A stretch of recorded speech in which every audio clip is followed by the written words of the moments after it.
up last minute, but some of the meetup people that signed up from Detroit I didn't have their emails, so I couldn't. Oh, okay. So I just left the registration and was like, hopefully. Yeah. We'll let you register really last minute too, right? Yeah. Welcome, everybody. We'll get started in just a few minutes. So in the meantime, why don't you let us know where you're from? Welcome, everybody, and thank you for joining us tonight on Take a Virtual Vacation. We are headed off to Machu Picchu. I'm Maria Stephanopoulos with Ingenious Travel. We came up with this idea. They're a group of 5 travel agents. Susan Schaefer with Ships and Trips Travel out of the Nashville, Tennessee area, who's not with us this evening. Gail Sherman with Wine Lovers Travel from Camarillo, California. Barbara Oliver from Santa Clarita, California with All Together Now Travel. I guess I should go to the other slide. Who's not with us this evening. Myself, myself in the Tampa Bay area, and Candace Stearns, who's with us from Detroit, Michigan.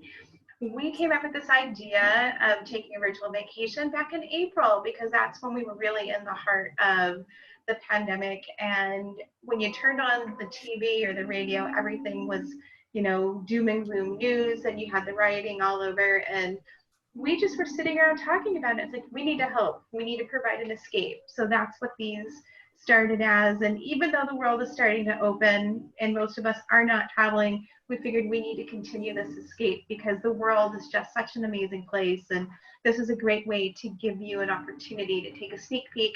And then once we can travel freely again, hopefully you'll book with one of us. If not, please use a travel agent. But we really do want to extend that, give you that taste so that you book and go experience it in person. Right. Where you can find us. For those of you who are new to us, welcome. Those of you who are returning, welcome back. We have a Facebook group, Take a Virtual Vacation. I'll post all these links in the chat in just a moment. You can also find us on YouTube. We have some of our videos there as well. If you've missed the previous recordings, you can find all those sessions in the Facebook group under the unit section. I think it's still on the left, but like I said, Facebook just changed my layout today, so I haven't had a chance to look. For those of you in the Tampa Bay area, you're welcome to join me on Meetup with Eat, Drink, Travel, Greater Tampa Bay. Once we can start meeting in groups larger than 10, we will start doing in-person meetups. Susan Schaefer from Ships and Trips Travel has Eat, Drink, Travel, Middle Tennessee. And Candace has Eat, Drink, Travel, Detroit. And she's actually going to be doing an in-person meetup this week. We are hosting on Thursday at Harry's Bar and Grill in downtown Detroit. I had limited to 25 participants, but so far we have, I think, 12. So we still have a little bit of room, and I'm very excited, even though we will be masked up. I do have Stay Balanced travel masks for anyone who needs a mask. And that's going to be fun. And then next week you can let us know how it went too, because we can't do that quite yet. So anyway, without further ado, I'm going to stop sharing my screen. I'm going to introduce you all to Jennifer Reynolds, who has presented to us in the past. You may have seen her with us for her Antarctica presentation, or perhaps even 2 weeks ago when she was sharing her Galapagos Islands adventure with us. Tonight, Jennifer is taking us to Machu Picchu. Please take it away, Jennifer. With great pleasure. There's a big screen, and with a bit of luck, you're looking at a big honking picture of me. Golly day, is that ever narcissistic? Well, my name is Jennifer Reynolds. I'm originally Canadian, but I've lived and worked and been in travel all of my life. I don't know anything else. One of the beautiful periods of my life was 18 years I spent living and working on cruise ships. And this photograph was from when I was running shore excursions on board the Silver Cloud. I've traveled the world. My last continent was the 7th continent, Antarctica. I got there last December, but I've been in this business all of my life. I've never worked in any other industry. I just really wouldn't know how to do it. And what I've really discovered, especially with working with people all of these years, is that our world, especially as it pertains to travel, is very confusing. It's challenging at the best of times and confusing and perplexing, never mind what we've been through in the last 7 months. Blows my mind to think 7 months ago I was in Antarctica. And that's why I think it is always so significant and important to use a travel professional. These are the people that know what they do, they know how to travel, they know where we've been. And I think that is something really significant for all of you to be able to do. So for tonight, can you see my map of South America here? That's what we're looking at. We're going to take a look at the country of Peru, or Peru, if you want to put a little bit of a Southern or a Spanish spin on it. I love South America, and I want to leave this up for you for a moment. Look at the Andes Mountains that go down from the northern part of the continent through Ecuador and Peru, all the way down to the peninsula, Tierra del Fuego in Chile. That is the spine of Antarctica. We've got the ear of South America. The Amazon basin to the right-hand side. The geographic and topographical features of the entire continent are just so different, and that is ridiculously relevant here in South America, and particularly in Peru. If any of you are interested and have a little project you'd like to do, there's a terrific little book called the Geography Coloring Book. You can buy it online. Highly recommend it. It gives you all the geographic realms. You can learn the rivers and the countries. And it's just really a terrific thing to take a look at. And for tonight, where we're going to go is a magnificent country called Peru. It is south of Ecuador, as you can see here above Chile, a large coastal line along here. And I share a map with you showing Iquitos, Lima, and Machu Picchu. And why do I show this to you? Well, one, because I'm a little bit of a map junkie. But two, if you can't understand the topography of a country, it's unlikely you'll really understand how the place rolls. So let's look at the country of Peru, that coastal region that runs along the ocean.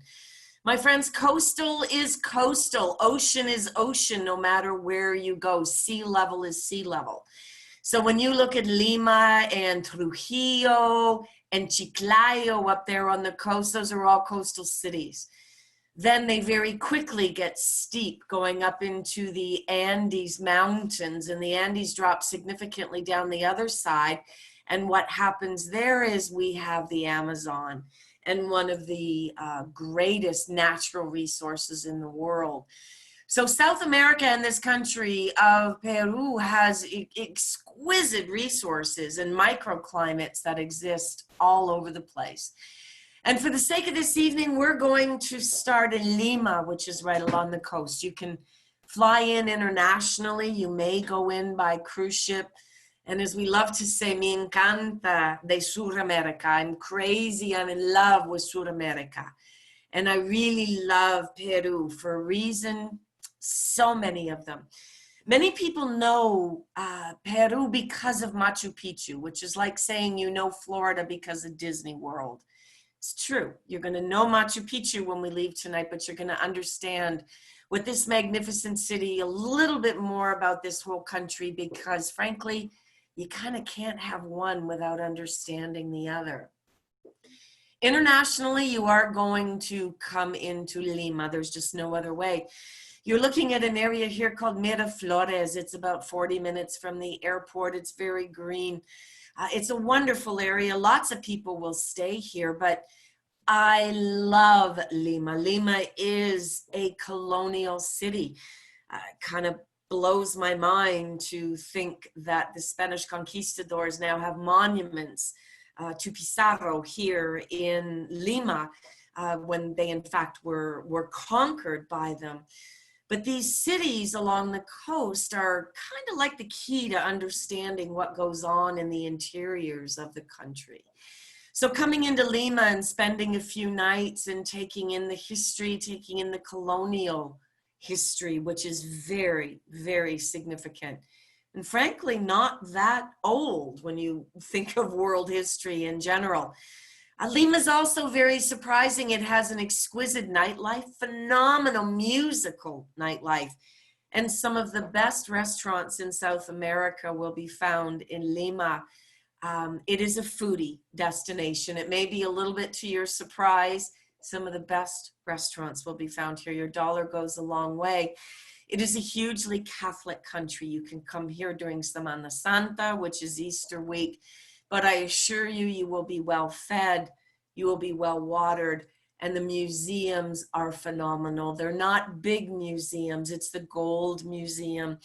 These are the museums that are going to lay the groundwork for the Incas and Machu Picchu, because once again, Machu Picchu is to Peru what Disney World is to Florida. It's just one little bit of what this country and place is all about. But one thing that they do suffer from is ridiculous quantities of traffic. Have no fear, people know their way around here. Populations are exploding in the cities. People are moving from the countryside to Lima, and things are changing everywhere throughout our world, but you're going to find a very thriving, wonderful environment in Lima. And I encourage you to spend a couple of days here. Go for the nightlife, the underwater scene, going a little bit out of the city itself, and you're going to find yourself in places called the Nazca Lines. Now, whether these were made by aliens, whether they were made by folks from other cultures, you can see them by land, you can also see them by air as well. What is true is that to date, these are thousands of years old, and no one knows how these Nazca Lines came to be. And a few hours south of Lima, along the coastal area, the Islas Baistas, which are called the Galapagos Islands of Peru, where you will find really cool topography, a lot of birds that live here, and the Islas Baistas, meaning the Whale Islands. Don't underestimate the history of Peru. Yes, it is the Incas, but it is the Moches, it is the Chan-Chans, the Tehuanacos. There are so many cultures that existed in this part of the world, and you're looking at the 10 most visited archaeological sites within South America. And notice number 10 is Cusco, Peru. Number 1 is Machu Picchu, and we're going to take a look at both of them. But remember, this is a coastal country. They have some killer beaches. They have some phenomenal history.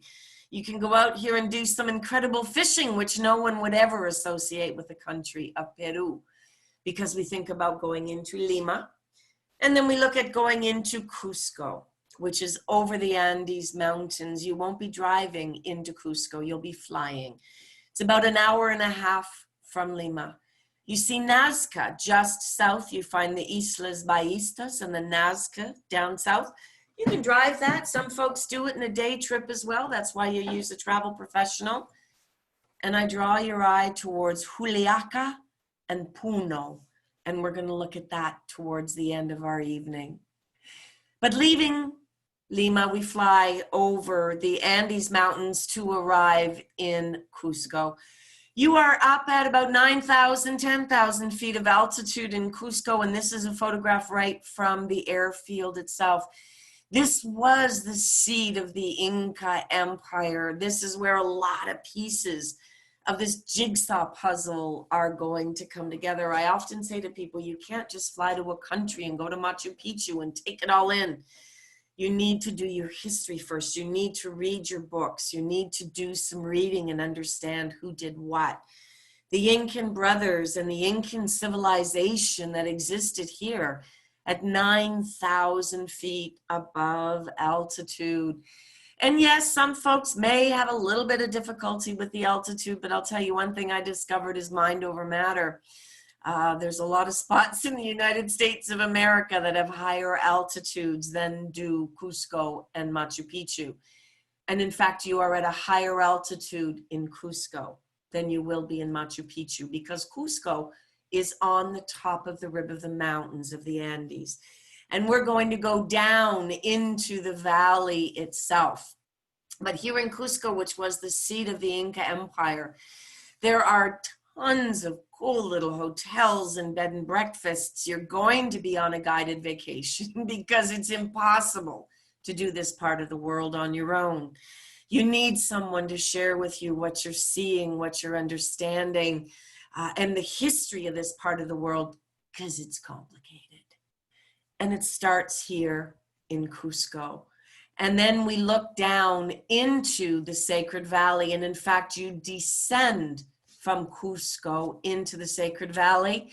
And yep, there's a myriad of ways you can do that too. And that's why you use a travel professional.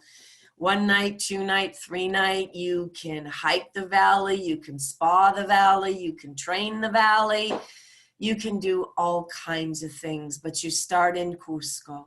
You go down from Cusco towards the river in Pisac, and notice how the roads will follow along the riverbed to Yucay, along to Ollantaytambo, and continue along to a place called Agua Caliente. And that is the town that is the base of Machu Picchu. And there is another map that shows you the Sacred Valley of the Inca. There's hotels, there's rafting, there's activities, there's hiking, there's skydiving, there's helicopter flights. There's so many things to do here. And it all starts in this magnificent place of Cusco. You're going to start seeing colors. You'll start seeing sights that you'd really never experienced before. In South American culture, and particularly in Peru, there's a significance to family that is lacking in many places throughout the world. You will not be hearing Spanish spoken here. There's no need to brush up on your Spanish skills. You'll hear Spanish spoken at the coast in Lima, but when you get out here to the Andes Mountains, you're going to be hearing Quechua. You're going to be seeing women dressed like this with hats and dresses and colors, and people that you will eventually be able to identify from their villages because of the way they're dressed or the colors that they may be wearing. There is so much more to this place than Machu Picchu and that entire experience of whatever it is Machu Picchu is, and we'll talk about that a little bit further on. But this is also a valley where you can visit schools, where you can go to wineries, where you can go whitewater rafting, where you can stay in spas, where there's bed and breakfasts, where there's 5-star restaurants, where you can seriously have a blast. And that was whitewater rafting on the river. There's so much to see and do here, and there's an energy that exists. And today, I am married because of my experiences in this valley and at Machu Picchu, because of individuals and artisans that I meet on the right-hand side, people that have chosen to come from other countries and live here, to become artisans, to become craftsmen, to the women that have raised their children here forever and that will raise their next generations here, because this is such an interesting place where a lot of the younger kids and many of the generations are not getting as westernized as you're going to find in a lot of other cultures. Travel is about people, it's about places, it's about experiences, it's about digging in. It's about doing something entirely different, like camping on the side, not in a million years, or going out rafting for a day and coming back. And this was the little hotel we stayed at with casitas all along the riverbank on the river Yucay. It's always about people and local food. This is called chicha. Chicha is made from corn, and you've got to try it absolutely once. Lots of roadside spots you can come to. There's a tremendous amount of authenticity here, and I am for authenticity through and through. These are not places that were built to bring tourists into them. There is some capacity to the amount of tourism that's allowed within the Sacred Valley, so you get the opportunity to connect with people like this, to go to some of the schools, to maybe take some classes, Quechua classes or Spanish classes, to stay at one of the local places. I loved when I went to this program with a bunch of kids and we were playing soccer classes. There are soccer classes, soccer games. And in the evening time, taking one of the pigs and putting it into the ground. And I live in Florida, and it reminds me of Christmas Eve, when the Cubans here do Noche Buena, where they take the pig and dig out the ground and put it in. Such exquisite evenings connecting with people and functions and understanding who they are and what they do and what matters to them and what they eat and what they drink and where their kids go to school. And jumping on the train through this incredible valley and meeting these women, the colors never cease to amaze me. The wool that you look at here, none of that is dyed with fabrics or things that you and I would know of. That would be a beetle root, or it could be one of the nuts that will be ground down and put into the boiling water that will give it its color. Nothing is fake about any of this. And by the way, I also share with you, every one of these are my images. This dude running from the train kind of freaked me out a little bit, but there are also a variety of trains that you can take. Mamma mia, another reason why you use a travel agent. It's just beyond my comprehension how one can get through the classes service, where the trains get on, where they get off, what you're entitled to, what you're going to get, who you're going to meet on the train, and the people that you're going to interact with, the markets that you're going to be able to get to go to, the environments that you're exposed to. And all of this is taking you to the village of Agua Caliente. And if you translate that from Spanish to English, that means hot water. And if you look at that little river right down there, there's no hot water to be found there, but that is actually what this little town is named after. And well, this little town has grown up exponentially over the last number of years, and you can B&B it in nice hotels, you can day trip it. Man, there's so many things and ways that you can do this place, and it can get really complicated. But I assure you, the connection with the people, with the kids, with the food, with the culture, and then your mind is blown away. And you suddenly have a chance to see Machu Picchu. Now, maybe you hike it in through the last leg of the Inca Trail, and you come in through the Sun Gate. Maybe you go up first thing in the morning. Maybe you overnight the night before. Those are all possibilities, but nothing prepares you for the experience of seeing this citadel that to this day nobody really knows its purpose. There are some that say it was for warrior purposes. You are at 9,000 feet of altitude. In fact, you go down into the Sacred Valley from Cusco to get to Machu Picchu. But the weather factors are very changeable. You do need to be very sure of foot. Walk slowly. These are the grounds within which you can explore. You must go with a guide. You're not just allowed in and allowed to wander around. The amount of tickets per day are also limited. And I assure you that this was an experience that completely changed my life. It was here that I sat at the top of Machu Picchu. I talked with my friend Robbie about a gentleman that I'd met. I wasn't sure if I was interested in him, if I ever really wanted to go down that path. And you know what I did?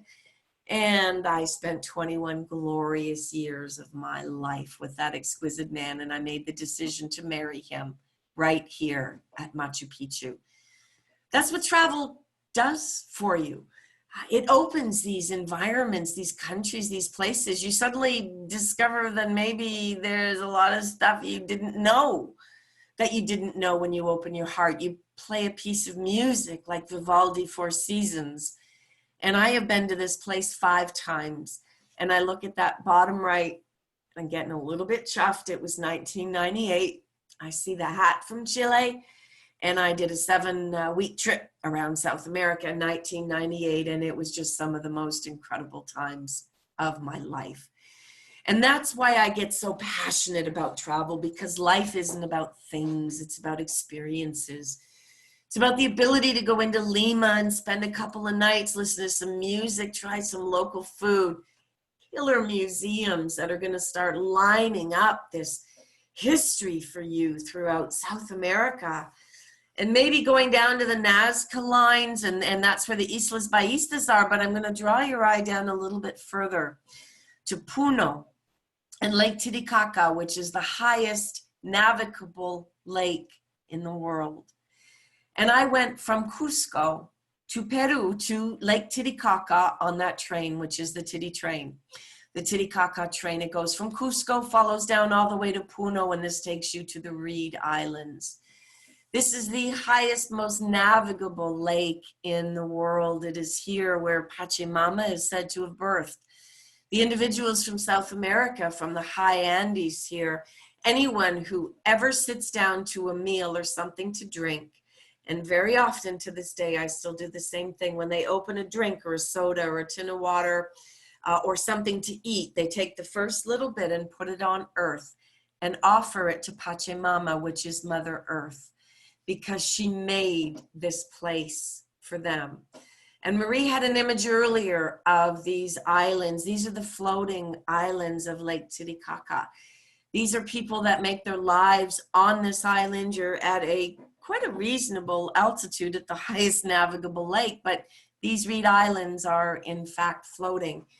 And I look back to that photograph and I think of these people and these kids, and I draw your eye to the left in front of me. You can see the little bit of blue with the red on that beautiful piece of artwork.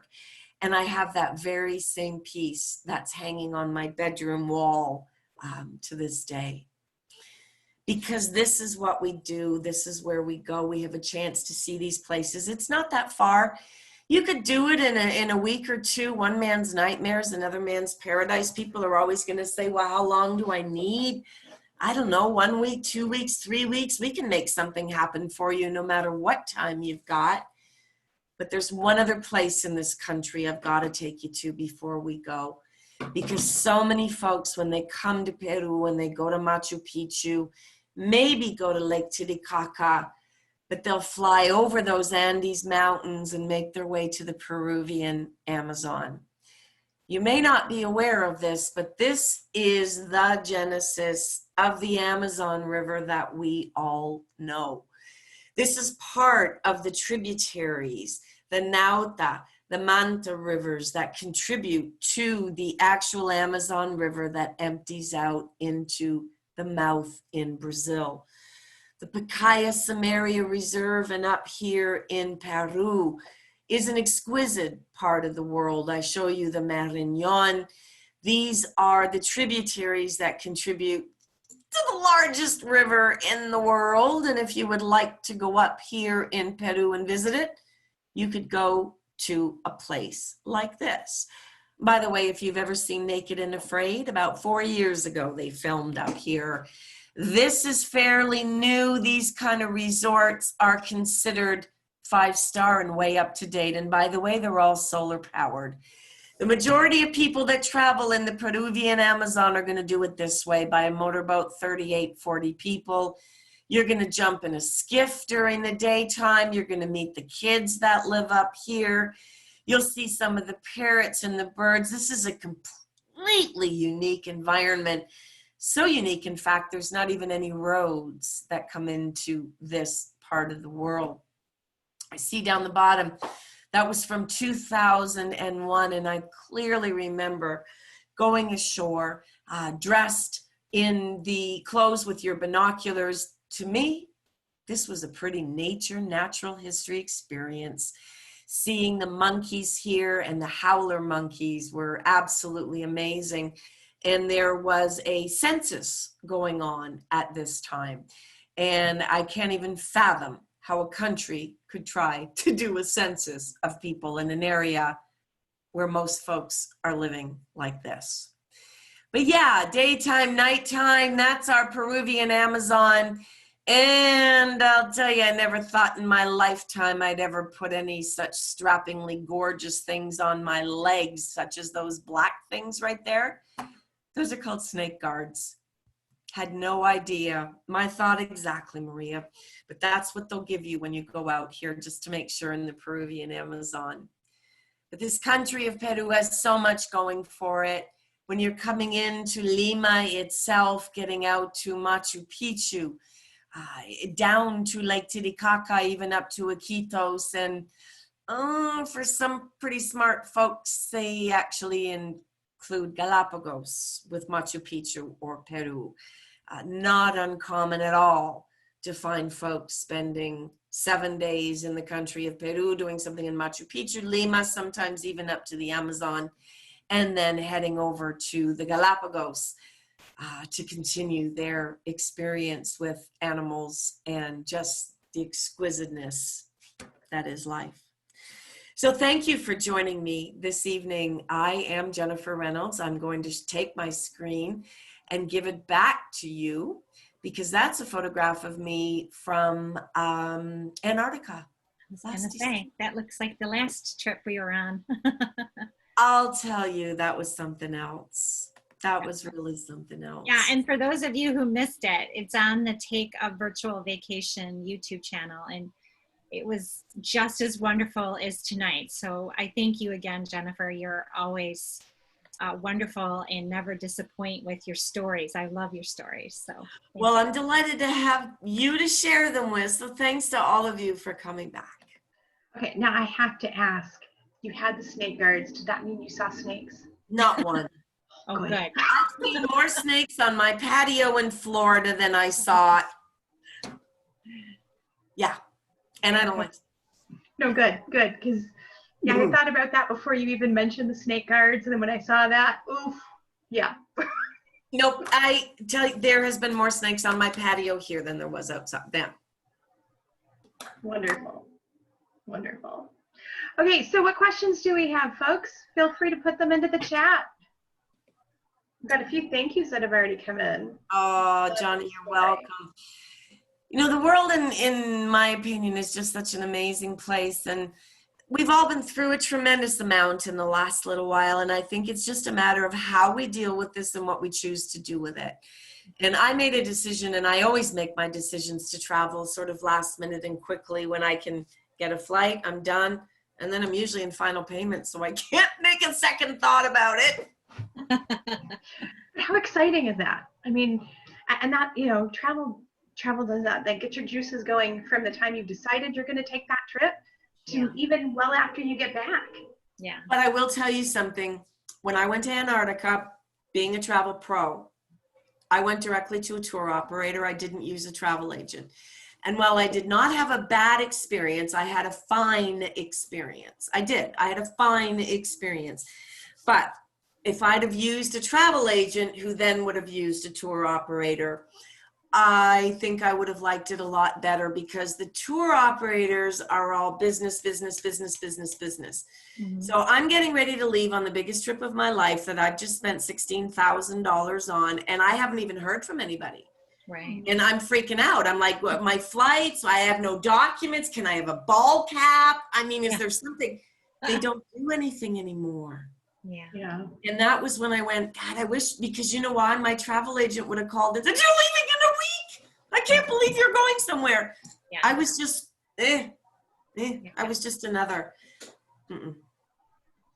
Yeah. Not again. Very cool.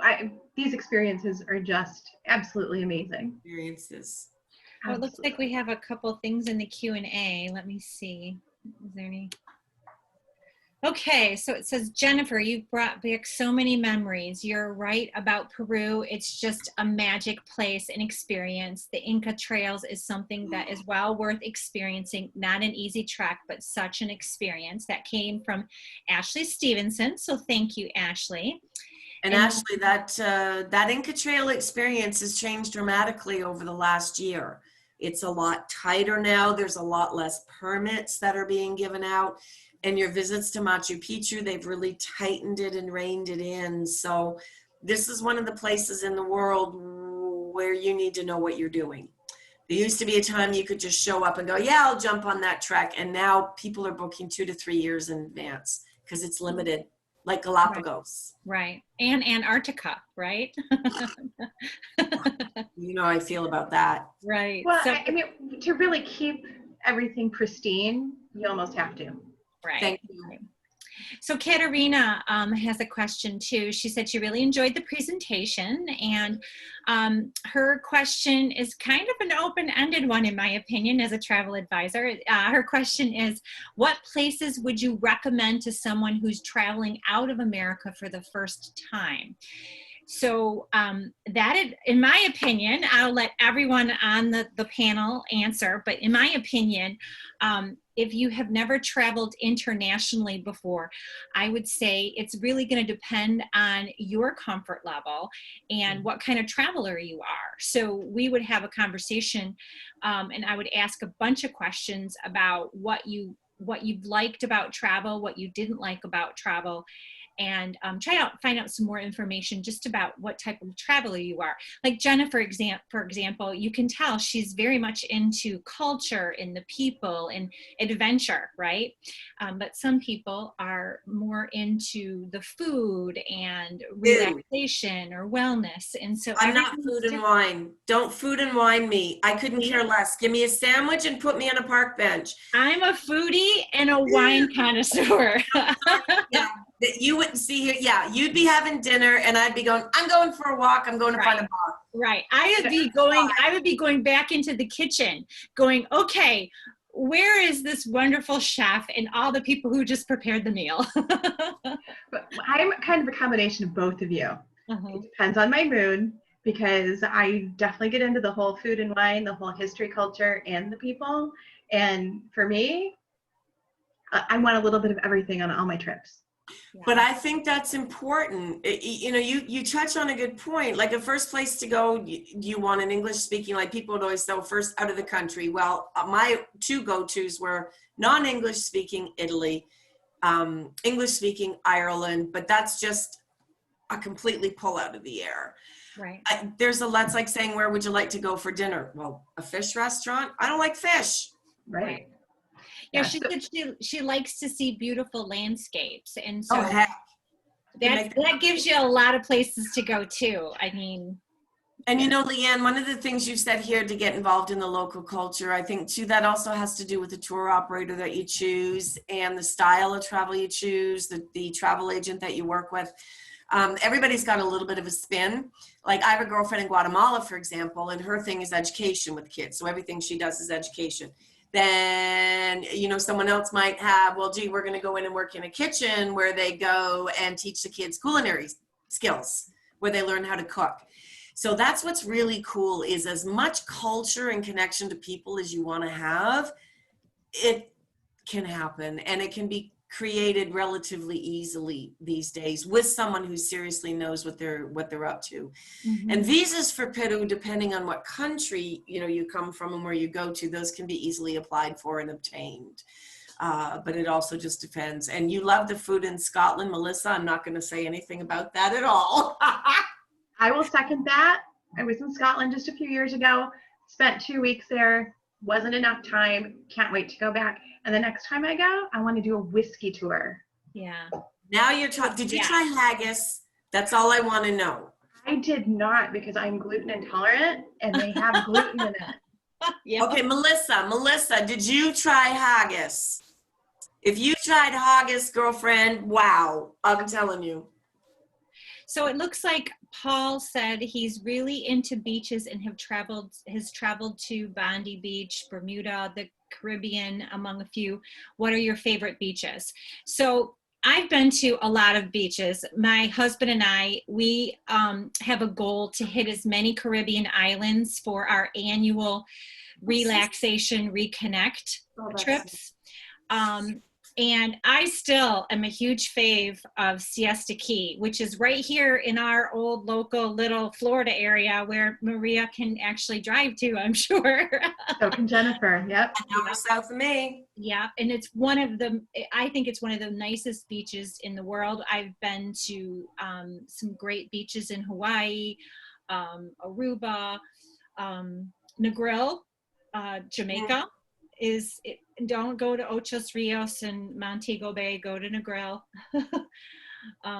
But those are I think beaches are great. Now, again, I'm in Florida, and Clearwater's right there, and Siesta Key is there, and beaches are absolutely magnificent. But yeah, there are some pretty awesome beaches here in the U.S. Yeah, there are. And then, go through Europe. Now, if you guys can't tell by my last name, I'm Greek. My dad's from Greece. So I've gone several times. You've got beautiful beaches on the mainland as well as the islands. Right. So it all depends on what else you want. So if you strictly want beach and you want something all-inclusive, yes, the Caribbean is where you're going to want to go. If you want something that's a little bit more where you can be out on your own, you've got the rest of the world. Right. Jennifer, you were going to say something? I worked on cruise ships 18 years, and I was home ported in the south of France, and everyone would say, oh, I can't wait to go to the south of France and see the beaches. If you've ever been to the beaches in the south of France, they're rocks. Yeah. It's a gravel pit. Yeah. So that's another thing I ask when I do my first initial meeting with a client is I say to them, do you like powdered sand or are shells important to you when you go to a beach? And that makes a difference too. Like, even if you go to Santorini, you can go to the white sand beaches, but they also have the black sand beaches from the volcano. Yeah. So, it depends on what it is you're looking for. Yeah. And I would say to Katerina, for her beautiful landscapes, if she's into photography and things like that, that's an important thing to take into consideration because, the time of year you go or where you're going, what kind of budget, how many days do you have? I mean, the last thing you want to do is take a trip to the Galapagos and have like a week or 5 days, in my opinion, in my very humble opinion. Well, I jokingly say it's like going to Disney World and leaving at lunchtime. You have to do your evaluation because your sunk costs, it costs you the same to get there, and then you look at your variables, and that's one of the things people will say, well, gee, I go to Ecuador. Should I go for a week or two? Well, yeah. You just spent, probably at least a third of the costs, if not more, on your flights. So see as much as you can see. So, Jen, Melissa answered your question. She wimped out and tried veggie haggis. Yeah, I caught that. I wrote it down. It's like vegetarian steak. But Susan also answered and said that she did try it and she thought it was pretty tasty. Oh, there you go. So, hey, everybody's got their own tastes and everything. So, love it. Travel is amazing for that because you could go shuck oysters in South Australia. You can get really good beef in Japan. You can kayak at Wikiwachi. You can. Yeah. And for those of you who are wanting to know where we can travel, both all of us, I'm sure, I don't know about you, Jennifer, but on our websites and pages, we have reopenings, governmental information about that too. So feel free to reach out to us and ask us about who's even open, because we all know Europe is still not open to those of us that aren't Canadian, Jennifer. Yeah, and unfortunately, Bali was supposed to open in September, and they pushed back their opening until 2021. Yeah. So, things change with the times that we're living in. So it's important to have a go-to. Here, close to home. Yeah. And for those of you who are looking for something kind of fun and different to do, here in the States, you can visit a national park. They've got a lot of fun things that you can do. And if you're not quite sure about that, try a dude ranch. No, you do not have to be a cowboy to participate. They have all sorts of different types of things that you can do, from fishing, if you want to fish, the horseback riding. You can even try your hand at doing some things around the ranch if you're really that adventurous. Depending on where the ranch is located, you can go whitewater rafting. Similar things that you can do in a national park, but on just a different experience. So Melissa, don't count out a big trip if you're looking international. There are some international places open. You said something about a 50th birthday. My husband and I have our 20th wedding anniversary. We're leaving October 24th. Fingers crossed. We're going to the Maldives. They are open. They opened their borders already. They haven't backtracked on it. We're, like I said, fingers crossed, like Jennifer, bought the tickets. We're all in. Oh, it's going to be fine. Yeah. Yeah. Well, everybody, thank you so much for joining us tonight. This was so much fun. As I mentioned earlier, you're welcome to join us on our Take a Virtual Vacation Facebook group, as well as watching the videos from the YouTube channel. I did put the links in the chat. To save the chat, if you look down towards the bottom after where the last chat's written, you'll see 3 little dots on the right-hand side. When you hover over it, it'll save more. Then you can click on that, click on Save Chat, and it'll save it. And that way you have all the links available to you. Next week, we are having our rescheduled Kentucky Bourbon Tour. We had to Yay. postpone that from the beginning of August because our presenter lives in North Carolina and he was affected by the first hurricane of the season that hit up there. So Jennifer and I were a little bit nervous about tonight earlier the end of last week because of Hurricane Laura. So for those of you who are watching from East Texas and Western Louisiana, you are in our thoughts, and we hope you can join us live next time. We will be sending out a copy of the replay. If you have any questions in the meantime, feel free to reach out to us. But until then, we will see you next Tuesday. Thanks again so much. Bye, everybody. For joining us. Have a great night and great rest of your week.